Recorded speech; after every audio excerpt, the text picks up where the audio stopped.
Pour me présenter, je suis docteur en chirurgie dentaire et je suis naturothérapeute. J'ai été formé à l'Université de médecine de Paris, à la faculté de médecine, biologie et santé de Paris, Paris 13. Et ensuite, j'ai enseigné donc la naturothérapie, cette discipline à l'université également, et ensuite à l'Institut de naturothérapie à Paris. Voilà. Voilà un petit peu, si vous voulez, hein, pour les diplômes.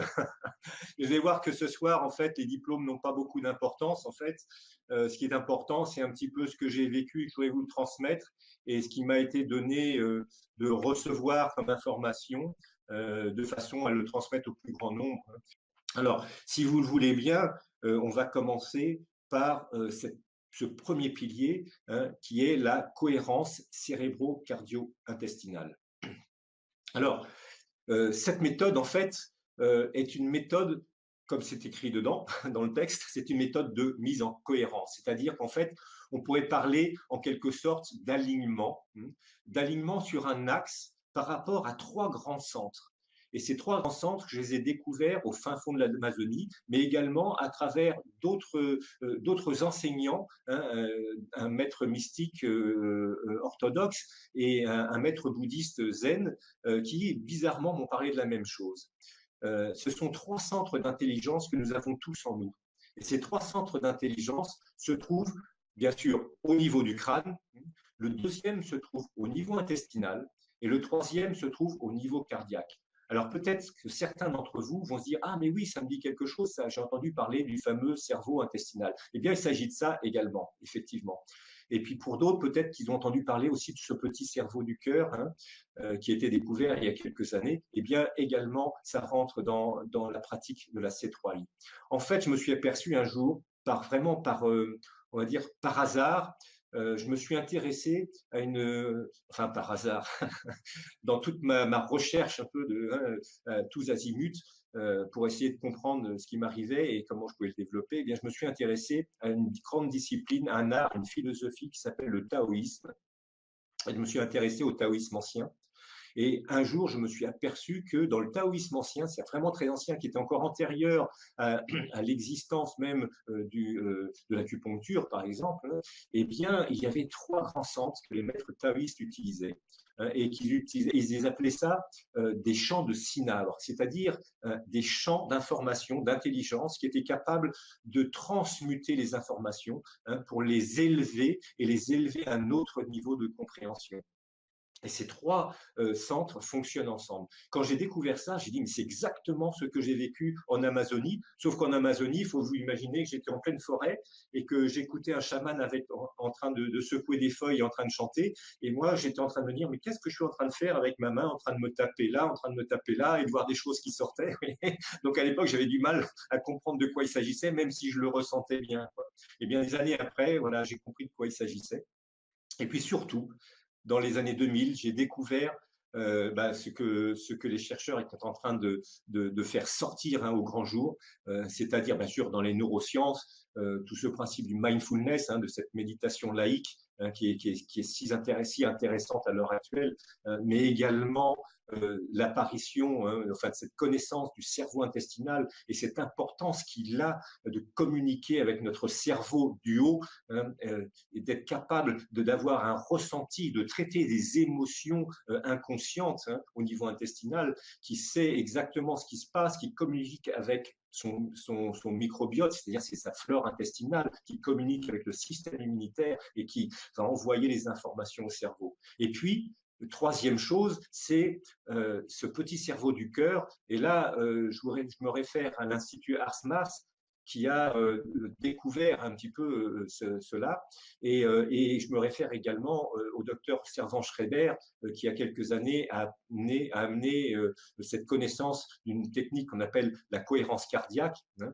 Et là, quand j'ai découvert tout ça, j'ai découvert également que, voilà, en l'an 2000, dans les années 2000, ça y est, tout est en train de se mettre en place. Donc, instinctivement, je veux dire, par intuition et par inspiration, je vais même dire, la technique s'est posée tout de suite, quoi. En fait, qu'est-ce qui va se passer dans cette méthode?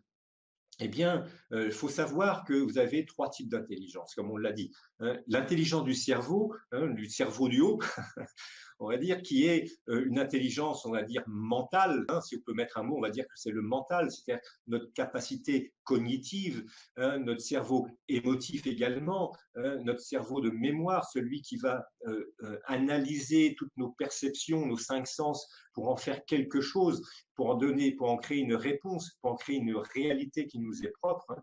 Là, on a ce cerveau là-haut qui est là, mais également un deuxième cerveau, hein, comme on l'a vu, le cerveau intestinal, qui lui va envoyer beaucoup d'informations. Il faut savoir que le cerveau intestinal est capable d'envoyer beaucoup plus d'informations à notre cerveau cérébral, j'ai dire, notre cerveau est capable d'en envoyer à notre intestin.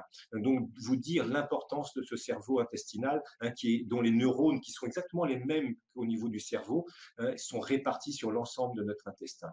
Et puis, il y a ce petit cerveau du cœur, dont les neurones encore sont encore quelque chose de particulier, hein, puisque ils ont a priori, donc vous avez un tout petit cerveau, hein, qui est de l'ordre de, je crois, si je ne pense pas me tromper en disant qu'il est de l'ordre de 80 000 neurones. Alors peut-être que ça a augmenté depuis, j'ai pas suivi, mais peu importe. Mais en tous les cas, ces neurones sont très complexes et sont capables de gérer pas mal d'informations. Eh bien, ils vont gérer l'information du haut et du bas. Hein, et on va s'apercevoir que lorsque l'on arrive à ce niveau-là, hein, on va arriver sur un camp de base. Alors, comment faire communiquer tout ça? Eh bien, tout simplement, hein, on sait, hein, peut-être certains d'entre vous ont entendu parler, hein, au niveau énergétique, hein, au niveau des Indiens hein, de Pingala, Shushuma et tout ça. Bon, on sait qu'il y a quelque chose qui existe, hein, de l'ordre de la verticalité, hein, de l'ordre des centres qui sont en nous. Mais là, on va partir sur quelque chose de beaucoup plus basique. Notre porte d'entrée, ça va être le corps. Hein.